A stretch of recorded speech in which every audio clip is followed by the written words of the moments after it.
नमस्कार दोस्तों, SR group passion education में आप सभी का स्वागत है।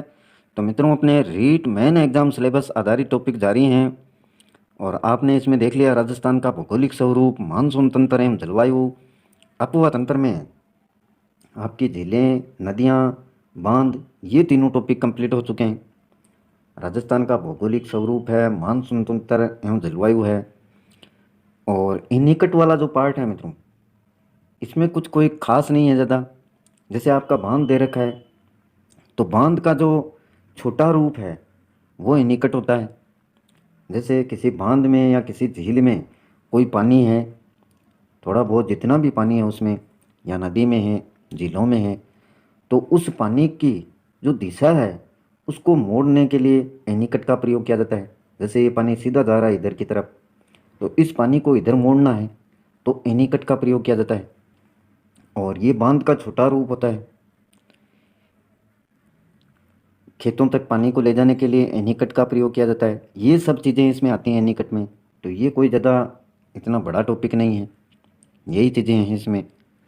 और जल संरक्षण विधियाँ एवं तकनीकियाँ, ये जो पार्ट है ये मित्रों आपको पहले ही करवा दिया गया है।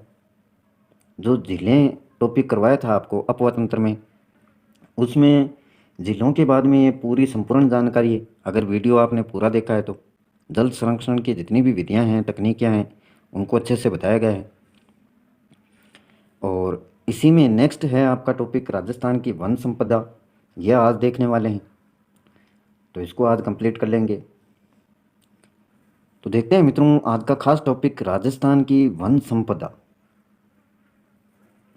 जितने भी पीछे के वीडियो अपलोड किए गए हैं मित्रों, उनको अच्छे से देखते रहें, फ़ायदा आपका है। और नहीं देखेंगे तो नुकसान भी आपका ही है। मेरे द्वारा रोज़ एक वीडियो एक नए टॉपिक के साथ में अपलोड होगा। और उसके बाद में जब भी ये सिलेबस आपका पूर्ण होता है, उसके साथ में ही जितने भी टॉपिक हैं उनका एक साथ में जो भी क्वेश्चन बनते हैं वो भी आपको प्रैक्टिस करवाई जाएगी। साथ में प्रत्येक टॉपिक से बनने वाले जितने भी क्वेश्चन हैं उनकी भी प्रैक्टिस करवाई जाएगी। तो जुड़े रहें। और उसी के साथ में आपके सामाजिक विज्ञान और साइंस विषय है, उससे संबंधित जो भी टॉपिक हैं सिलेबस में दे रखे हैं, उनको भी सिलेबस के आधार पर पूर्ण करवाने का पूरा प्रयास रहेगा। अब देखिए, राजस्थान में वन नीति आज का टॉपिक आपका। तो इसमें दे रखा है मित्रों, भारत में सर्वप्रथम वन नीति की बात करें तो 1894 में ब्रिटिश सरकार द्वारा लागू की गई थी। उस समय अंग्रेजों की सरकार थी मित्रों। भारत देश उनका गुलाम था उस समय। और सर्वप्रथम जो वन नीति है उन्हीं के कार्यकाल में 1894 में लागू की गई थी। और अपने को पढ़ना है राजस्थान के बारे में। तो राजस्थान में सर्वप्रथम है 1910 में। कब है? 1910 में जोधपुर रियासत द्वारा वनों के संरक्षण संबंधी कानून बनाया गया। उस समय मित्रों रियासतें चलती थी। राजस्थान के एकीकरण से पहले जो जो जोधपुर रियासत है उसके द्वारा 1910 में वनों के संरक्षण संबंधी कानून बनाया गया। ये डेट आपको ध्यान में रखनी है। उसके पश्चात अलवर रियासत द्वारा 1935 में इस संबंध में कानून बनाया गया। पहले 1910 में जोधपुर रियासत के द्वारा वनों के संरक्षण संबंधी, और उसके पश्चात अलवर रियासत द्वारा 1935 में इस संबंध में कानून बनाया गया। और स्वतंत्र भारत की बात करें तो स्वतंत्र भारत में भारत सरकार द्वारा पहली वन नीति 1952 में बनाई गई थी। और इसमें संशोधन कर 1988 में राष्ट्रीय वन नीति घोषित की गई। तो ये भी ध्यान में रखेंगे। स्वतंत्र भारत की बात करें तो जो पहली वन नीति है भारत सरकार के द्वारा 1952 में बनाई गई। और इसमें जो संशोधन कर राष्ट्रीय वन नीति बनाई गई वो बनाई गई मित्रों 1988 में। तो ये जो भी फैक्ट्स हैं इनको ध्यान में रखना है। इस नीति के अनुसार राज्य के 33% भूभाग पर वन होना अनिवार्य है। ये जो भी राष्ट्रीय वन नीति घोषित की गई, इसमें बाकायदा लिखा गया कि राज्य के 33% भूभाग पर वन होना अनिवार्य है। और राजस्थान सरकार द्वारा सबसे पहले 1953 में वन अधिनियम पारित किया गया था। सबसे पहले वन अधिनियम पारित राजस्थान सरकार के द्वारा 1953 में। राजस्थान के अगर क्षेत्रफल की बात करें तो 9.60% क्षेत्र पर वन स्थित हैं, जो कि 32,863 वर्ग किलोमीटर के बराबर हैं। यानी इतने ही क्षेत्र पर वन हैं, 9.60%। अगर भारत देश से तुलना की बात करें तो, जो कि देश के कुल वन क्षेत्र का 4.23% है। 4.23%। पूरे देश की बात करें तो इसमें से इतने क्षेत्र पर राजस्थान में वन है 4.23% पर।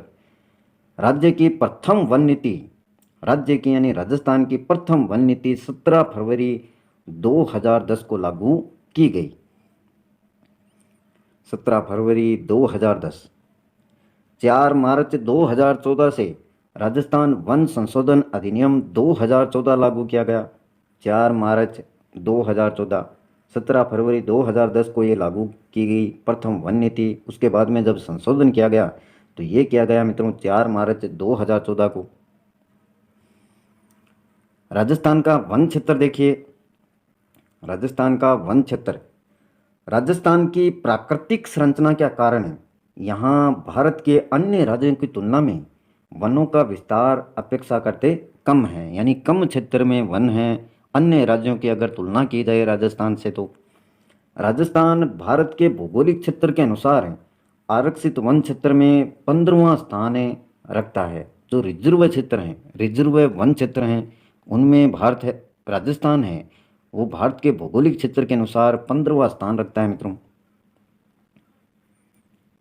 राजस्थान वन रिपोर्ट 2021, ये रिपोर्ट तैयार की गई। वन रिपोर्ट 2021 के अनुसार राजस्थान में वन क्षेत्र का विस्तार 32,863 वर्ग किलोमीटर।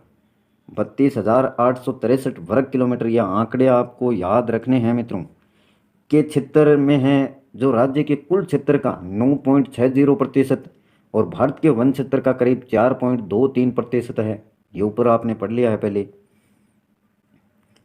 राज्य में वन क्षेत्रों के सीमित विस्तार का कारण यहाँ कम वर्षा होना, उच्च तापमान, मरुस्थलीय क्षेत्रों का अधिक विस्तार, अनियंत्रित पशुचारण तथा मानव द्वारा किया जाने वाला वनों उन्मूलन है। यानी यहाँ पर कम वर्षा होती है, तापमान जो टेम्परेचर है वो ज़्यादा रहता है और मरुस्थलीय क्षेत्र का अधिक विस्तार है। अनियंत्रित पशुचारण, यानी पशु जो चरते हैं, घास वगैरह वनों को खाते हैं, उन पर कोई नियंत्रण नहीं है। और वनों के द्वारा भी, वनों का जो काटना है, उनसे लकड़ियाँ एकत्रित करना है, ये लगातार जारी रहता है, जिसके कारण यहाँ पर वन है वो, जिनका विस्तार है वो सीमित है। प्रदेश में सर्वाधिक वन क्षेत्र की बात करें, अपने राजस्थान की बात करें तो उदयपुर जिले में 2,753.39 वर्ग किलोमीटर पर है। सबसे ज़्यादा वनों का जो विस्तार है वो उदयपुर जिले में देखने को मिलता है।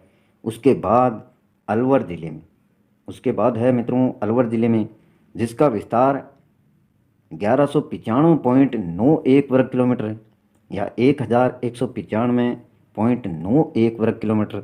याद रखेंगे, तुलनात्मक रूप से भी पूछ लिए जाते हैं, कई बार अंतर के आधार पर पूछ लिए जाते हैं। जो उदयपुर और अलवर का अंतर है वो भी आपको ध्यान में रखना है। इसके पश्चात प्रतापगढ़ तथा बारां जिले हैं, और सबसे कम वन क्षेत्र की बात करें तो वो है आपका चूरू जिले में, जिसका विस्तार 77.69 वर्ग किलोमीटर में है। 77.69 वर्ग किलोमीटर में। तो ये है मित्रों, यहाँ पर सबसे कम वन क्षेत्र हैं और सबसे ज़्यादा आपके उदयपुर, अलवर और प्रतापगढ़ तथा बारां। अब देखिए मित्रों, ये दे रखा है, एक सारणी बना रखी है, इसमें सर्वाधिक वन क्षेत्र वाला जिला आपका उदयपुर है, ये इतना वर्ग किलोमीटर क्षेत्रफल पर फैला हुआ है। और न्यूनतम वन क्षेत्र वाला जिला, ये PDF आपको मिल जाएगी, चूरू है 77.69 वर्ग किलोमीटर। सर्वाधिक प्रतिशत वन क्षेत्र वाला जिले की अगर बात की जाए, सर्वाधिक प्रतिशत वन क्षेत्र वाले जिले की, तो वो भी आपका उदयपुर है। जिले का कुल भौगोलिक क्षेत्रफल का 23.49%। और न्यूनतम प्रतिशत वन क्षेत्र वाला जिला आपका जोधपुर है, ये ध्यान में रखना विशेष तौर से, जोधपुर है। न्यूनतम परसेंटेज की बात करें, वैसे तो आपका कौन सा है, चूरू है, लेकिन न्यूनतम प्रतिशत वन क्षेत्र वाले जिले की बात करें तो वो आपका जोधपुर है मित्रों। जिले के कुल भौगोलिक क्षेत्र का 0.48%। अब देखिए राजस्थान में वनों का वर्गीकरण। राजस्थान में वनों का वर्गीकरण 3 प्रकार से किया गया है। 3 प्रकार से: प्रशासनिक आधार पर, जलवायु एवं वनस्पति के आधार पर, और तीसरा दे रखा है वृक्षों के वितान के आधार पर। तो यह है राजस्थान में वनों का जो वर्गीकरण है, 3 प्रकार से किया गया है। ये 3 नाम याद रखेंगे: प्रशासनिक, जलवायु एवं वनस्पति के आधार पर, वृक्षों के वितान के आधार पर। और विस्तारपूर्वक देखते हैं इनके बारे में। प्रशासनिक आधार पर वर्गीकरण देखें मित्रों, राज्य में अभिलिखित वन क्षेत्र 32,863 वर्ग किलोमीटर है, और जिसमें आपके आरक्षित वन हैं, रिजर्व्ड फॉरेस्ट रिजर्व हैं, वो देखिए। पहला दे रखा है आरक्षित वन, किसमें? प्रशासनिक आधार पर वर्गीकरण, यानी प्रशासन के अंडर में रहता है। आरक्षित वनों का क्षेत्रफल 12,176 वर्ग किलोमीटर है, जो कुल वनों का 37% है, और इन वनों पर पूर्ण सरकारी नियंत्रण होता है मित्रों। पूर्ण सरकारी नियंत्रण यानी सरकार के द्वारा कंट्रोल रखा जाता है, इसीलिए इसको रिजर्व फॉरेस्ट बोला जाता है, आरक्षित वन क्षेत्र। और ये है 12,176 वर्ग किलोमीटर पर, कुल वनों का 37%। तो ये आंकड़े आपको ध्यान में रखने हैं। इनमें किसी भी प्रकार का दोहन वर्जित है, यानी आप बिना सरकार की अनुमति के ना तो इन वनों की लकड़ियां ले सकते हैं, या जो भी अन्य मटेरियल हैं वनों से प्राप्त, उनको आप काम में नहीं ले सकते हैं। सर्वाधिक आरक्षित वन उदयपुर जिले में है, जो रिजर्व हैं वो उदयपुर जिले में है। सरकार का पूरा कंट्रोल रहता है इन पर। और इसके बाद में है सुरक्षित वन, यानी प्रोटेक्टेड फॉरेस्ट। सुरक्षित वनों के क्षेत्रफल की बात करें तो 18,543 वर्ग किलोमीटर है, जो कि कुल वनों का 56.4% है। इन वनों के दोहन के लिए सरकार कुछ नियमों के आधार पर छूट देती है मित्रों। ये पूर्णतः रिजर्व नहीं है, यहाँ पर कुछ छूट सरकार के द्वारा दी जाती है नियमों में। इसमें आप लकड़ी काटने, पशु चारण की सीमित सुविधा दी जाती है। लकड़ी काट सकते हैं और पशुओं को चरा सकते हैं, वो भी सीमित सुविधा है। तथा इनको संरक्षित रखने का भी प्रयत्न किया जाता है, यानी इनको बचाने के लिए भी प्रयत्न लगातार किया जाता है। सर्वाधिक रक्षित वन 12 जिले में हैं। सर्वाधिक रक्षित वन कहाँ पर हैं? 12 जिले में हैं। तो ये दूसरा हो गया मित्रों आपका सुरक्षित वन। इससे पहले आपने देखा आरक्षित वन, प्रशासनिक आधार पर यह वर्गीकरण किया गया है, आरक्षित, सुरक्षित वन। और इसके बाद में सुरक्षित में थोड़ी सी छूट दी जाती है नियमों के आधार पर, लकड़ी काट सकते हैं, पशु चारण की सीमित सुविधा है। और आंकड़े जो भी दिए गए हैं वो आपको ध्यान में रखने हैं। अवर्गीकृत वन, अनक्लासिफाइड फॉरेस्ट, देखिए इसमें राजस्थान में 2,144 वर्ग किलोमीटर या 6.5% क्षेत्र में अवर्गीकृत वन हैं, और इन वनों में पेड़ों के काटने और मवेशियों के चरने पर कोई प्रतिबंध नहीं है। पेड़ों को काट भी सकते हैं और मवेशियों को यहाँ पर चराया भी जा सकता है, इन पर सरकार के द्वारा कोई प्रतिबंध नहीं है। इन वनों में सरकार द्वारा निर्धारित शुल्क जमा करवाकर, यानी कुछ रुपए जो भी सरकार के द्वारा निर्धारित है वो जमा करवाकर वन संपदा का दोहन किया जा सकता है। और जो सर्वाधिक अवर्गीकृत वन है वो बीकानेर जिले में। तो ये 3 प्रकार के हो गए मित्रों। एक तो आपके रिजर्व्ड हो गए, रिजर्व हैं, उनमें सरकार का पूर्ण प्रतिबंध है। और एक दूसरे प्रोटेक्टेड हैं, जिनमें आप लकड़ी काट सकते हैं और पशुओं को चरा सकते हैं। और तीसरा आपका अनक्लासिफाइड फॉरेस्ट, यहाँ पर निर्धारित जो भी शुल्क है वो जमा करवाकर आप वन संपदा का दोहन कर सकते हैं। तो तीनों को ध्यान में रखेंगे। और दूसरा वर्गीकरण में देखिए आपका दे रखा है जलवायु एवं वनस्पति के आधार पर वर्गीकरण। जलवायु एवं वनस्पति के आधार पर देखिए चैंपियन एंड सेट के वन प्रकार वर्गीकरण। किसके? चैंपियन एंड सेट के वन प्रकार वर्गीकरण 1968 के अनुसार राजस्थान में दो वन प्रकार हैं, अर्थात उष्णकटिबंधीय कांटेदार वन तथा उष्णकटिबंधीय शुष्क पर्णपाती, जिन्हें आगे 20 वन प्रकारों में विभाजित किया गया है। तो ये है जलवायु एवं वनस्पति के आधार पर वर्गीकरण।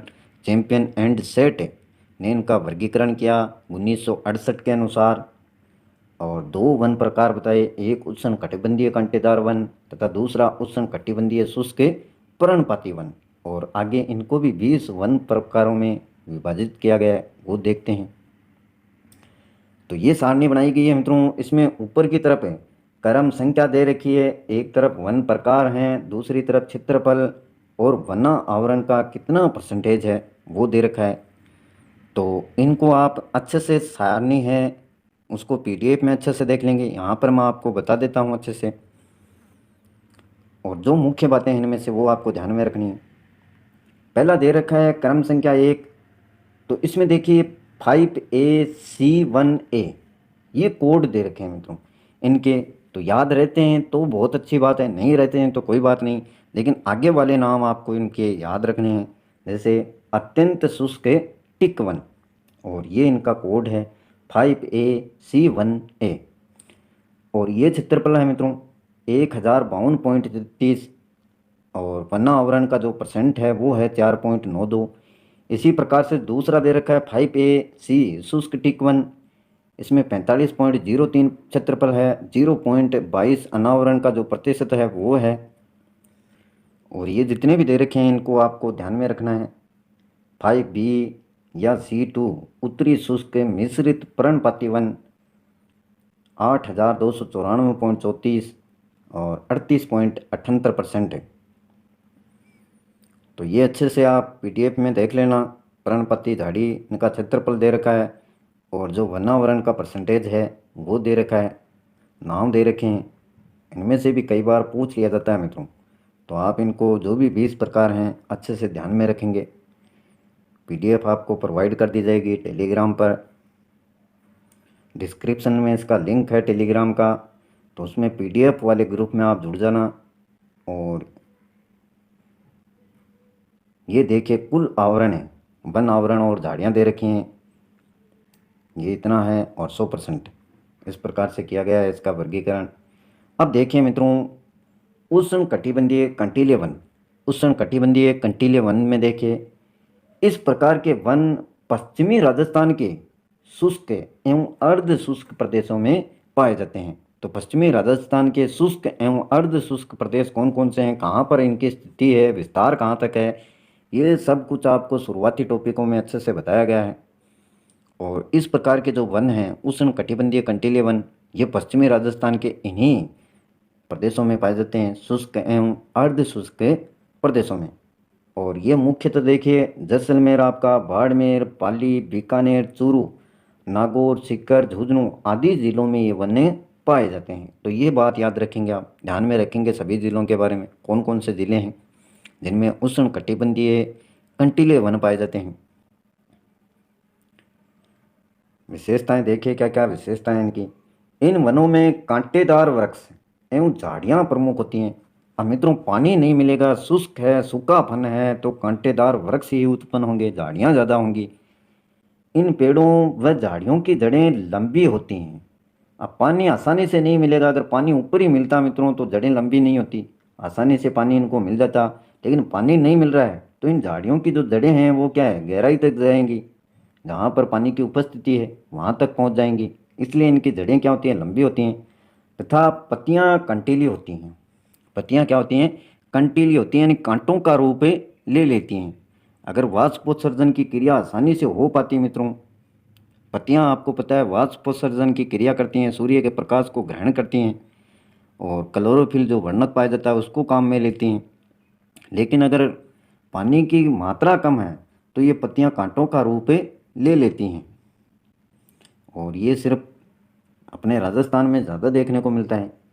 इनमें खेजड़ा या खेजड़ी, रोइडा, बेर, बबूल, केर आदि के वृक्ष मिलते हैं। ये आप राजस्थान में अच्छे से देख सकते हैं, रोइडा हो, बेर, बबूल, केर, खेजड़ी, इनमें खेजड़ा एक बहुउपयोगी वृक्ष है जिसे राज्य वृक्ष का दर्जा दिया गया। कई जगह खेजड़ा बोलते हैं, कई जगह खेजड़ी बोलते हैं, तो याद रखेंगे इसको। एक बहुउपयोगी वृक्ष है और जिसे राज्य वृक्ष, राज्य का वृक्ष का दर्जा दिया गया है। इसके अलावा फोग, आकड़ा, केर, लाना, अरना व झड़बेर इस क्षेत्र की प्रमुख झाड़ियां हैं। फोग हो चाहे आकड़ा, केर, लाना, अरना, झड़बेर। यहाँ कई प्रकार की घास भी पाई जाती है जिनमें आपकी सेवण व धामण मुख्य हैं। ये दो प्रकार की जो घास हैं, सेवण व धामण मुख्य घास हैं। धामण घास दुधारू पशुओं के लिए बहुत ही उपयोगी है। जो दूध देने वाले पशु हैं उनके लिए धामण घास उपयोगी है, जबकि सेवण घास सभी पशुओं के लिए पौष्टिक होती है। तो इसको याद रखेंगे, दो प्रकार की इन क्षेत्रों में घास पाई जाती हैं, सेवण व धामण। अब देखिए अगला दे रखा आपके उष्ण कटिबंधीय शुष्क पतझड़ वाले वन। शुष्क कटिबंधीय शुष्क सॉरी उष्ण कटिबंधीय शुष्क पतझड़ वाले वन। इस प्रकार के वन अरावली पर्वत श्रेणी के उत्तरी और पूर्वी ढालों पर विशेषकर विस्तृत हैं। इसके अतिरिक्त दक्षिणी एवं दक्षिणी पूर्वी राजस्थान में, किसकी बात हो रही है, दक्षिणी एवं दक्षिणी पूर्वी राजस्थान में। ये देखें, मैप बना लीजिएगा, बार बार बनाते रहें इसको, जैसा भी आपको बनाना आता है। यह आपका राजस्थान का दक्षिणी हिस्सा और ये पूर्वी हिस्सा। तो इसमें बात की जा रही है दक्षिणी हिस्से की और इसके साथ में दक्षिणी पूर्वी राजस्थान। तो ये हिस्सा हो गया मित्रों दक्षिणी पूर्वी राजस्थान का। इनमें भी इन वनों का विस्तार मिलता है, किनका, उष्ण कटिबंधीय शुष्क पतझड़े वाले वनों का। और इन वनों में धोकड़ा, गुल्लर, आम, बरगद, पलास, बांस, आंवला, ओक, थोर, केर, सेमल आदि मिलते हैं। तो इनमें से कोई भी दे दिया जाए मित्रों, धोकड़े के बारे में पूछ लिया जाए, गुल्लर के बारे में पूछ लिया जाए, ओक, थोर, केर, सेमल किसी के बारे में भी आपसे पूछ सकते हैं, पलास के बारे में पूछ सकते हैं, और क्षेत्र विशेष के बारे में पूछा जा सकता है कि कौन से क्षेत्र में पाए जाते हैं राजस्थान के। तो दक्षिणी एवं दक्षिणी पूर्वी राजस्थान में इनका विस्तार आपको देखने को मिलता है। आगे देखिए, इसमें विभिन्न प्रकार के वृक्षों की विविधता के कारण इन वनों के कई उप प्रकार भी हैं। तो उप प्रकार इनके देखिए, जैसे उपनाम होते हैं उसी प्रकार से उप प्रकार दे रखे हैं। शुष्क सागवान वन यानी ड्राई टेक फॉरेस्ट, ये वन 250 से 450 मीटर की ऊंचाई वाले क्षेत्रों में विस्तृत हैं। 250 से 450 मीटर की ऊंचाई वाले क्षेत्रों में। इन वनों के विस्तार का मुख्य रूप से उदयपुर, डूंगरपुर, बांसवाड़ा, झालावाड़, चित्तौड़गढ़ व 12 जिलों में है तथा बांसवाड़ा में सर्वाधिक है। वनों के विस्तार की बात की जाए शुष्क सागवान वनों की, तो बांसवाड़ा में सर्वाधिक है मित्रों।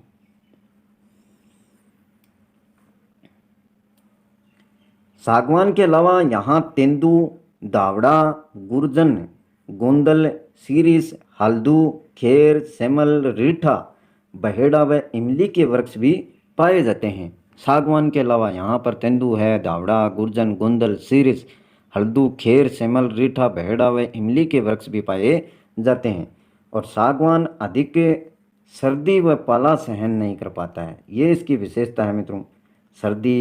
अधिक सर्दी व पाला सहन नहीं कर पाता है, अतः इन वृक्षों का विस्तार दक्षिणी क्षेत्रों में अधिक है। सागवान की जो लकड़ी है मित्रों, वो कृषि औजारों व इमारती कार्यों के लिए बहुत ही उपयोगी है। इसके बाद में नेक्स्ट देखिए आपका सालर वन है। सालर वन, इन वनों के विस्तार की बात करें तो 450 मीटर से अधिक ऊंचाई वाले पहाड़ी क्षेत्रों में है। वनों का विस्तार 450 मीटर से अधिक ऊंचाई वाले पहाड़ी क्षेत्रों में कौन से, सालर वन पाए जाते हैं आपके। और राज्य में ये वन उदयपुर, राजसमंद, चित्तौड़गढ़, सिरोही, पाली, अजमेर, जयपुर, अलवर व सीकर जिलों में देखने को मिलते हैं। इन वनों के प्रमुख वृक्ष की बात की जाए तो सालर, धोक, कठीरा व दावड़ हैं। वृक्ष सालर, धोक, कठीरा व दावड़ कौन से वनों की, सालर वनों की। सालर वृक्ष गोंद का अच्छा स्रोत है। गोंद का अच्छा स्रोत कौन सा है, सालर वृक्ष। इसकी लकड़ी का उपयोग पैकिंग के डिब्बे बनाने में भी किया जाता है। अब देखिए धोकड़ा के वन। धोकड़ा राज्य के मरुस्थलीय क्षेत्र को अतिरिक्त सभी क्षेत्र इनके लिए अनुकूल हैं। मरुस्थलीय जो क्षेत्र है उसके अलावा सभी क्षेत्र हैं वो धोकड़ा के लिए अनुकूल हैं। अतः राज्य में इन वनों का विस्तार सर्वाधिक है। अब मान लीजिए क्षेत्र अनुकूल होगा तो वन क्षेत्र भी बढ़ेगा, तो इसीलिए सर्वाधिक वनों को विस्तार देखने को मिलता है धोकड़ा वनों का। इनका विस्तार 240 से 770 मीटर की ऊंचाई पर अधिक है और ये क्षेत्र हैं इनमें देखने को मिलते हैं। राज्य के कोटा, बूंदी, सवाई माधोपुर, जयपुर, अलवर, अजमेर, उदयपुर, राजसमंद व चित्तौड़गढ़ जिलों में इनके दिखता है। ये याद रखेंगे आप, कोटा, बूंदी, सवाई माधोपुर, जयपुर, अलवर, अजमेर, उदयपुर, राजसमंद व चित्तौड़गढ़ जिलों में इनकी अधिकता है। मित्रों साथ में मैप रखें, जब भी ये टॉपिक देखते हैं मैप रखना ही होगा आपको। अगर मेरे पास में बोर्ड होता तो मित्रों साथ साथ में मैप के द्वारा आपको बताया जाता अच्छे से, लेकिन इतनी सुविधा अपने पास में है नहीं, जितना है उससे काम चला रहे हैं। धोक या धोकड़ा के अलावा इन वनों में अरुंजे, खेर, खीरनी, सालर, गुंदल के वृक्ष भी पाए जाते हैं। धोक धोकड़ा के अलावा इन वनों में अरुंजे, खेर, खीरनी, सालर, गुंदल के वृक्ष। धोक की लकड़ी मजबूत होती है, इसे जलाकर इसका कोयला भी बनाया जाता है। और इसके अलावा देखिए पलास के वन। पलास के वन और इसके वानस्पतिक नाम की बात करें तो ब्यूटिया मोनोस्पर्मा इसको बोला जाता है। वानस्पतिक नाम या बोटनिकल जो नेम है पलास का, सुर्ख लाल एवं पीले रंग के फूलों के कारण इसे जंगल की ज्वाला भी कहा जाता है। जंगल की ज्वाला या जंगल की आग भी किसे कहा जाता है? पलास को। सुर्ख लाल, ये सुर्ख लाल रंग होता है मित्रों, और पीले रंग के फूलों के कारण। यह वन राज्य के कठोर व पथरीले क्षेत्र में फैले हैं, जहाँ पहाड़ियों के मध्य जल पठारी धरातल है। ऐसे मैदानी क्षेत्र जहाँ मिट्टी अपेक्षाकृत कम है और वहाँ भी ये वन मिलते हैं जहाँ पर मिट्टी अपेक्षाकृत क्या है? कम है। और इनके विस्तार की बात करें तो मुख्यतः अलवर, अजमेर, सिरोही, उदयपुर, पाली, राजसमंद व चित्तौड़गढ़ जिलों में है विस्तार। ये जिले दे रखे हैं। तो ये प्लास वन की बात हो गई। अब देखिए मित्रों उप उष्ण पर्वतीय वन। उप उष्ण पर्वतीय वन, इस प्रकार के वन राजस्थान में केवल सिरोही जिले के आबू पर्वतीय क्षेत्र में है। उप उष्ण पर्वतीय वन कहाँ पर देखने को मिलते हैं? सिरोही जिले के आबू पर्वतीय क्षेत्र में। और इन वनों में सदाबहार एवं अर्ध सदाबहार वनस्पति होती है। यहाँ वनों की सघनता अधिक है, अतः साल भर हरियाली भी बनी रहती है। सघनता बहुत ज़्यादा मात्रा में। इन वनों में आम, बांस, नीम, सागवान, शीरीष, अंबरतरी, बेल आदि के वृक्ष पाए जाते हैं। और इन वनों के क्षेत्रफल राज्य के कुल वन क्षेत्र का मात्र 0.4% है। कौन से वनों का? उप उष्ण पर्वतीय वन। नेक्स्ट देखिए वृक्षों के वितान के आधार पर। वृक्षों के वितान के आधार पर ISFR 2021 यानी राजस्थान वन रिपोर्ट 2021 में राजस्थान में वनों का वर्गीकरण वृक्षों के वितान के आधार पर निम्न प्रकार से किया गया है। तो देखिए ये श्रेणी दे रखी है, दूसरी तरफ क्षेत्रफल दे रखा है और भौगोलिक क्षेत्र का प्रतिशत है एक साइड में। तो श्रेणी में देखिए कौन कौन से हैं। अत्यधिक सघन वन, ये इनका क्षेत्रफल है मित्रों 78.15। और भौगोलिक क्षेत्र का जो परसेंट है वो है 0.02%। मध्यम सघन वन की बात की जाए तो 4368.65 और भौगोलिक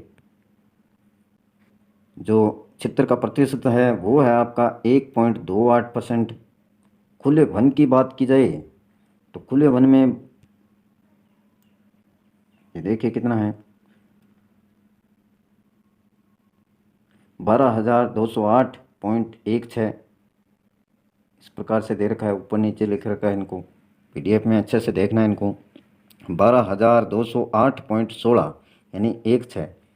और 3.57% भौगोलिक। कुल इतना दे रखा है 16,654.96 और 4.87% भौगोलिक। झाड़ी की बात की जाए तो ये है 4,808.51 और भौगोलिक क्षेत्रफल प्रतिशत में दे रखा है 1.41%। अब देखिए मित्रों, राजस्थान की प्रमुख वन संपदा की बात करें, प्रमुख वन संपदा, इसमें जो विशेष हैं उनके बारे में चर्चा करते हैं। खेजड़ी दे रखा है, इसको समी वृक्ष भी बोलते हैं। वानस्पतिक नाम की बात की जाए तो प्रोसोपिस सेनेरेरिया इसको बोलते हैं, खेजड़ी। इसे रेगिस्तान का कल्प वृक्ष भी कहते हैं, रेगिस्तान का कल्प वृक्ष समी वृक्ष या खेजड़ी को कहा जाता है। वानस्पतिक नाम प्रोसोपिस सेनेरेरिया। खेजड़ी को 31 अक्टूबर 1983 को राजस्थान का राज्य वृक्ष घोषित किया गया, 31 अक्टूबर 1983। आगे देखिए, इसकी फली को सांगरी कहते हैं, जिसे सुखाकर सब्जी के रूप में काम में लेते हैं, तथा इसकी पत्तियों को लूम कहते हैं, जिसे चारे के रूप में प्रयुक्त किया जाता है। विजयदशमी दशहरा के दिन समी का पूजन किया जाता है। और जो प्रतीक चिन्ह हैं उनमें पूरी डिटेल आपको बता रखी है इन सभी की। राज्य के प्रतीक चिन्ह, राजस्थान में खेजड़ी वृक्ष का धार्मिक महत्व भी है। लोक देवता गोगा जी व झुंझार बाबा के मंदिर या थान खेजड़ी वृक्ष के नीचे ही बने होते हैं। किसके? गोगा जी व झुंझार बाबा के मंदिर या थान, ये धार्मिक महत्व हो गया। खेजड़ी वृक्ष को पंजाबी व हरियाणवी भाषा में जांटी बोलते हैं, और तमिल भाषा में पे में, कन्नड़ भाषा में बन्ना बन्नी, सिंधी भाषा में छोकड़ा, और बिश्नोई संप्रदाय के द्वारा इसको समी कहा जाता है, और स्थानीय भाषा में सिमलो, सिमलो कहा जाता है स्थानीय भाषा में। आगे देखिए क्या डिटेल दे रखी है। 12 सितंबर 1978 से प्रति वर्ष 12 सितंबर को खेजड़ली दिवस मनाया जाता है। कब से? 12 सितंबर 1978 से प्रति वर्ष 12 सितंबर को खेजड़ली दिवस मनाया जाता है। याद रखेंगे, 12 सितंबर को खेजड़ली दिवस मनाया जाता है। कब से मनाया जा रहा है? 1978 से। सन 1730 ईस्वी में जोधपुर के खेजड़ली गांव में खेजड़ी वृक्षों को बचाने हेतु अमृता देवी बिश्नोई के नेतृत्व में 363 नर नारियों ने अपने प्राणों की आहुति दे दी थी। और इस उपलक्ष्य में प्रति वर्ष भाद्रपद शुक्ला दशमी को खेजड़ली गांव में एक विश्व का एकमात्र वृक्ष मेला बढ़ता है। खेजड़ली गांव भाद्रपद शुक्ला दशमी को जोधपुर के खेजड़ली गांव में, याद रखेंगे। नेक्स्ट देखिए मित्रों, 1994 ईस्वी में पर्यावरण संरक्षण हेतु अमृता देवी वन्य जीव पुरस्कार प्रारंभ किया गया है। वन्य जीव संरक्षण के लिए दिया जाने वाला यह सर्वश्रेष्ठ पुरस्कार है। 1994 ईस्वी में पर्यावरण संरक्षण हेतु अमृता देवी वन्य जीव पुरस्कार। अब देखिए नेक्स्ट है आपका धोकड़ा। इसका वानस्पतिक नाम की बात करें तो एनोजिस पंडुला बोलते हैं, एनोजिस पंडुला धोकड़ा को। यह उत्तरी पूर्वी राजस्थान में, उत्तरी पूर्वी राजस्थान में सर्वाधिक पाया जाता है। अलवर, भरतपुर, करौली, सवाई माधोपुर, चित्तौड़गढ़, जयपुर आदि जिलों में इनकी अधिकता है। बहुत ज़्यादा मात्रा में यहाँ पर देखने को मिलते हैं धोकड़ा जो वन है। और वानस्पतिक नाम एनोजिस पंडुला उत्तरी पूर्वी राजस्थान में सर्वाधिक पाए जाते हैं। धोकड़ा की अन्य विशेषता की बात करें तो इस वृक्ष से लकड़ी से बने जो कृषि के औजार हैं वो बनाए जाते हैं। साथ में लकड़ी का कोयला तथा कास्ट कोयला भी इसके द्वारा बनाया जाता है। तो ये धोकड़ा है आपके। नेक्स्ट है कत्था। कत्था, कत्था देखिए वानस्पतिक नाम अकेसिया कटेचू, अकेसिया कटेचू, याद रह जाएगा कत्था का वानस्पतिक नाम अकेसिया कटेचू। कत्था खेर या खदीर से प्राप्त होता है, खेर या खदीर से। कत्था किस से प्राप्त होता है? तो खेर या खदीर से। खेर वृक्ष के तने की छाल, तने की छाल व टुकड़ों को उबाल कर कत्था प्राप्त किया जाता है। यह वृक्ष मुख्यतः उदयपुर, चित्तौड़गढ़, बूंदी, झालावाड़ व जयपुर जिले में मिलता है। और खेर के पेड़ से कत्था बनाने में दक्ष कथोड़ी जनजाति, कथोड़ी जनजाति, कत्थे के लिए कथोड़ी जनजाति खेर के पेड़ से कत्था बनाने में दक्ष है ये। परिपूर्ण उदयपुर व झालावाड़ क्षेत्र में बसी हुई है। कहाँ पर? उदयपुर व झालावाड़ क्षेत्र में आपकी कथोड़ी जनजाति बसी हुई है और ये कत्था बनाती हैं। महुआ देखिए, महुआ वानस्पतिक नाम की बात करें तो मधुका लोंगोफोलिया, मधुका लोंगोफोलिया महुआ, मधुका लोंगोफोलिया 2-4 बार इसको पढ़ना याद हो जाएगा। मधुका लोंगोफोलिया महुआ का वानस्पतिक नाम है। इसे आदिवासियों का कल्प वृक्ष कहा जाता है। महुआ को कहते हैं आदिवासियों का कल्प वृक्ष। यह राजस्थान के दक्षिणी पूर्वी जिलों के सीमावर्ती क्षेत्रों में सर्वाधिक पाया जाता है और मुख्यतः उदयपुर, डूंगरपुर, चित्तौड़गढ़, झालावाड़ व सिरोही जिलों में पाया जाता है। ये आदिवासियों का सबसे प्रिय वृक्ष है। इसकी पत्तियों, फूल, फल व छाल से देसी शराब भी बनाई जाती है। पत्तियों, फूल, फल व छाल से। तो यह है मित्रों आपका महुआ, मधुका लोंगोफोलिया। नेक्स्ट है आपका बांस। बांस एक प्रकार की घास है। बांस क्या है? एक प्रकार की घास है और ये राजस्थान के दक्षिण में सर्वाधिक पाए जाते हैं। मुख्यतः आबू पर्वत, बांसवाड़ा, उदयपुर व चित्तौड़गढ़ में पाया जाता है।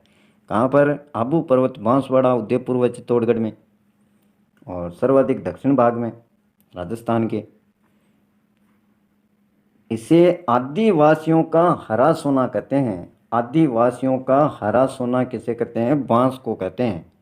नेक्स्ट है रोइडा। वानस्पतिक नाम की बात करें तो टिक्कोमेला अंडोलेटा, टिक्कोमेला अंडुलेटा बोलते हैं रोइडा के वानस्पतिक नाम को। अन्य नाम की बात करें तो मरुस्थल का सागवान बोला जाता है इसको और मारवाड़ टिक भी इसी को कहते हैं। राजस्थान का सागवान, मारवाड़ टिक आपका कौन सा है? रोइडा, टिक्कोमेला अंडुलेटा। रोइडा को राजस्थान की मरुशोभा भी कहा जाता है। मरुशोभा, राजस्थान की मरुशोभा क्या है? रोइडा। रोइडा को 1983 में राजस्थान का राज्य पुष्प घोषित किया गया। उसी समय खेजड़ी को राज्य वृक्ष घोषित किया गया और रोइडा को राज्य पुष्प घोषित किया गया। रोइडा के पेड़ सर्वाधिक जोधपुर में हैं। सर्वाधिक जोधपुर में मिलते हैं रोइडा के पेड़। नेक्स्ट है आपका आंवल या जाबुई या द्रोण पुष्पी। आंवल या जाबुई या द्रोण पुष्पी। देखिए, आंवल झाड़ी की छाल है, चमड़ा साफ करने यानी टेनिंग जिसको बोलते हैं, चमड़ा साफ करने को बोलते हैं टेनिंग में प्रयुक्त होती है और इसका निर्यात भी किया जाता है। आंवल झाड़ी की जो छाल है वो चमड़ा साफ करने में, चमड़ा होता है जो भी मर्द प्राणी हैं उनकी जो त्वचा है, चाम बोल सकते हैं, चमड़ा बोल सकते हैं, उसको साफ करने की जो प्रक्रिया है उसको टेनिंग कहा जाता है, उसमें प्रयुक्त किया जाता है। यह झाड़ी मुख्यतः पाली, सिरोही, उदयपुर, राजसमंद, बांसवाड़ा व जोधपुर जिलों में पाई जाती है। आंवल झाड़ी। नेक्स्ट आपका खस। यह एक विशेष प्रकार की सुगंधित घास है। क्या है? सुगंधित घास। सुगंध आती है इसमें, खस में, जिसके बीज का प्रयोग शरबत, ठंडाई व इत्र बनाने में किया जाता है। सुगंधित घास है आपकी खस और बीज का प्रयोग शरबत, ठंडाई व इत्र बनाने में और इसकी जड़ों से तेल भी प्राप्त किया जाता है। मुख्य रूप से बात की जाए तो ये टोंक, सवाई माधोपुर व भरतपुर जिलों में आपकी पाई जाती है खस। नेक्स्ट है तेंदू। इसे राजस्थानी भाषा में टीमरू कहते हैं। टीमरू, तेंदू को क्या कहते हैं? राजस्थानी भाषा में टीमरू। और इसे वागड़ का चिक्कू भी कहा जाता है। वागड़ का चिक्कू क्या है? तेंदू है मित्रों, वागड़ का चिक्कू। राजस्थानी भाषा में इसको टीमरू बोलते हैं।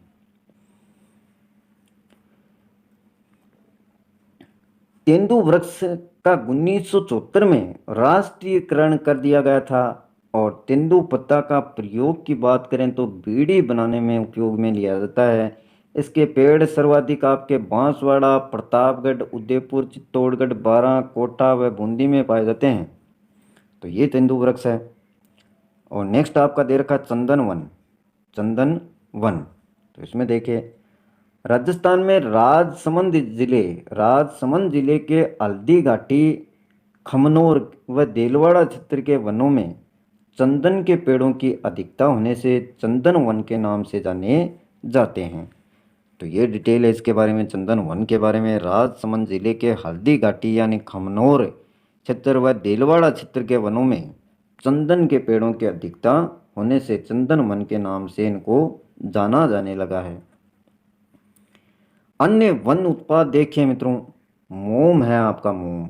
ये अलवर, भरतपुर, सिरोही, जोधपुर, वहाँ पर जो भी वृक्ष हैं उनमें ज़्यादा देखने को मिलता है मोम। अलवर, भरतपुर, सिरोही और जोधपुर। गोंद की बात करें तो चौहटन है जो पड़ता है आपका बाड़मेर में सर्वाधिक है। और कदम वृक्ष से गोंद उतारा जाता है। वृक्ष का नाम याद रखेंगे, कदम वृक्ष से गोंद उतारा जाता है। सर्वाधिक की बात करें तो चौहटन है बाड़मेर में। शीशम, ये गंगानगर और हनुमानगढ़। शीशम सर्वाधिक गंगानगर, उसके बाद में हनुमानगढ़। और अर्जुन वृक्ष है, ये उदयपुर, डूंगरपुर, बांसवाड़ा में पाए जाते हैं। और इस वृक्ष पर रेशम कीट पालन किया जाता है, अर्जुन वृक्ष पर। आगे देखिए, अरडू की बात करें। अरडू सवाई माधोपुर, बारां, करौली, कोटा में ये पाया जाता है। माचिस से कठपुतलियाँ गणगौर बनाने में प्रयोग में किया जाता है आपका अरडू। और ढाक, ये टोंक, सवाई माधोपुर, अलवर, जयपुर, बारां, झालावाड़ में सर्वाधिक पाए जाते हैं। इसके पातल बनाए जाते हैं मित्रों। इसके क्या बनाए जाते हैं? पातल बनाए जाते हैं ढाक के। राजस्थान की प्रमुख घास देख लेते हैं हम, कौन कौन सी घास हैं। पहली दे रखी है आपकी सेवण, काफ़ी बार पूछा गया है इसमें से क्वेश्चन। वानस्पतिक नाम लेसियरस सिंडिकस, ये याद रखेंगे मुख्यतः, लेसियरस सिंडिकस। प्रोसोपिस सनेरेरिया, टेकोमिला, अंडुलेटा, ये काफ़ी बार पूछी गई हैं। तो सेवण घास का इस बार पूछ सकते हैं वानस्पतिक नाम लेसियरस सिंडिकस, याद रखेंगे। इसका अन्य नाम लिलोण है। सेवण घास को लिलोण भी कहा जाता है मित्रों, लिलोण। यह पश्चिमी राजस्थान के शुष्क क्षेत्रों में पाई जाती है। और इसकी मुख्य विशेषता की बात करें तो ये रेतीली मिट्टी में आसानी से पनपती है। पश्चिमी राजस्थान के शुष्क क्षेत्रों में, सूखे क्षेत्रों में पाई जाती है और रेतीली मिट्टी में आसानी से ये पनप जाती है। जैसे जैसलमेर, बाड़मेर, बीकानेर, जोधपुर व चूरू जिले में ये देखने को मिलती है। इसको घासों का राजा भी कहते हैं, सेवण घास को। सेवण घास के सूखे चारे को सेवण की कुत्तर भी कहते हैं। सेवण घास के सूखे चारे को सेवण की कुत्तर कहा जाता है, घासों का राजा इसको कहते हैं। सेवण घास गायों के लिए सबसे उपयुक्त व पौष्टिक घास है। और गायों के अलावा भैंस व ऊंट भी इस घास को बहुत पसंद करते हैं।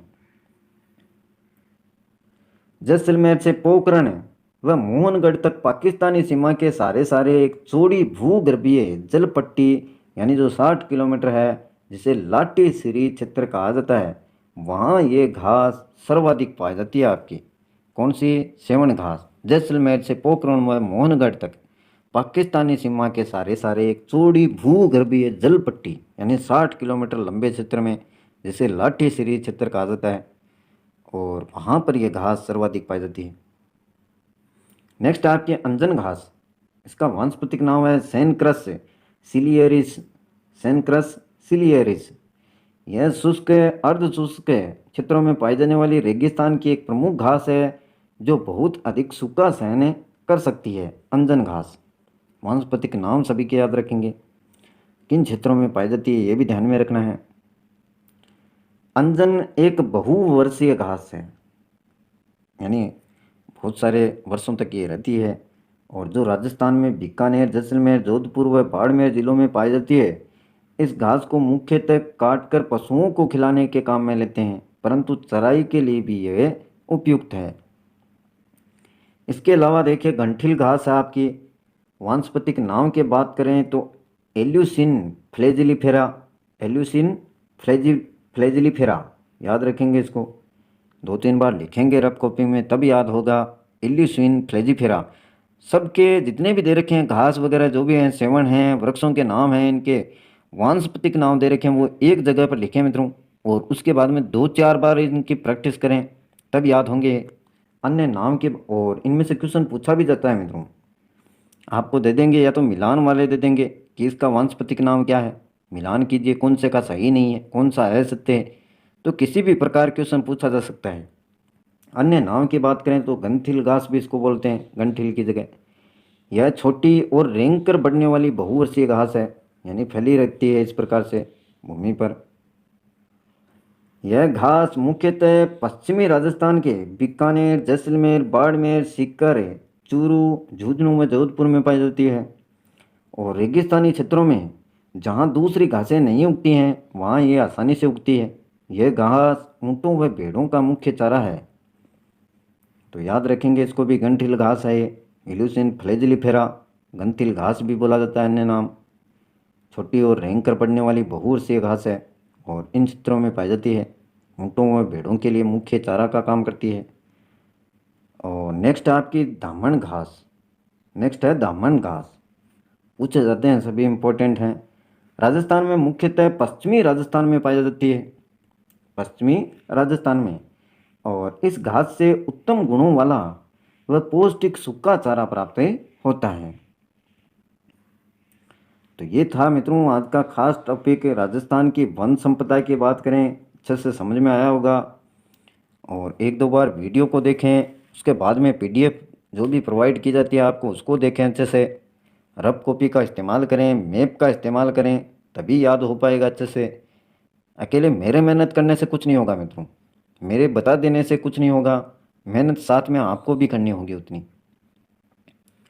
बता दिया जाएगा यहाँ पर, समझा दिया जाएगा अच्छे से कि ये मैटर है, इस प्रकार से आपको तैयार करना है, कौन कौन सी चीज़ें इसमें इंपॉर्टेंट हैं वो देख लो आप।